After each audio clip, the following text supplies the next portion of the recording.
সারা দেশে র্যালি, আলোচনা সভা সহ নানা কর্মসূচিতে পালিত হচ্ছে মহান মে দিবস ও আন্তর্জাতিক শ্রমিক দিবস। শ্রমিকের অধিকার আদায়ে সবাইকে ঐক্যবদ্ধভাবে কাজ করার আহ্বান জানান অংশগ্রহণকারীরা। এছাড়া দেশের বিভিন্ন খাতে শ্রমিক হয়রানির কথা জানিয়ে তা বন্ধেরও আহ্বান জানান তারা।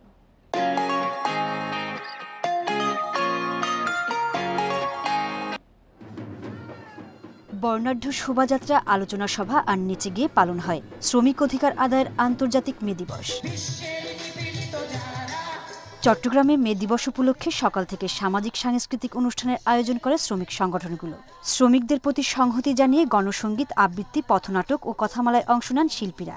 সরকারের কাছে একটা ন্যূনতম মজুরি নির্ধারণ করা হোক, শ্রমিক যেন তার শ্রমমূল্যটা ফিরে পায়। রাজশাহীতে মে দিবস উপলক্ষে বঙ্গবন্ধু শেখ মুজিবুর রহমান সহ জাতীয় 4 নেতার প্রতিকৃতিতে শ্রদ্ধা জানানো হয়। আলোচনা সভায় শ্রমিকদের অধিকার, বঞ্চনা, কর্মপরিবেশ তুলে ধরা হয়। শ্রমিকদের আরও অনেক সমস্যা আছে।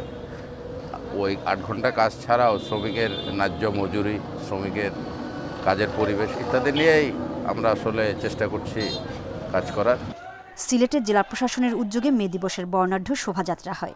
সরকার ঘোষিত ন্যূনতম মজুরি কার্যকর সহ শ্রমিকদের অধিকার রক্ষার দাবি জানায় সংগঠনগুলো। সাভার আশুলিয়া শিল্পাঞ্চলে নানা কর্মসূচিতে মে দিবস পালন করেছে শ্রমিক সংগঠনগুলো। বরিশাল নগরীর অশ্বিনী কুমার হলে অনুষ্ঠিত হয় শ্রমিক সমাবেশ। 8 ঘন্টা কর্মঘণ্টার দাবি জানাচ্ছি, ব্যাটারি চালিত যানবাহনের বিআরটিএ লাইসেন্স দেওয়ার দাবি জানাচ্ছি। বিভিন্ন আয়োজনে মে দিবস পালিত হয়েছে বগুড়া, পাবনা, মেহেরপুর, নড়াইল, চাঁদপুর, হবিগঞ্জ, ঝালকাঠি, বেনাপোল, হিলি, পঞ্চগড় সহ বিভিন্ন জেলায়। সোহেলি জাহান, ইন্ডিপেন্ডেন্ট নিউজ।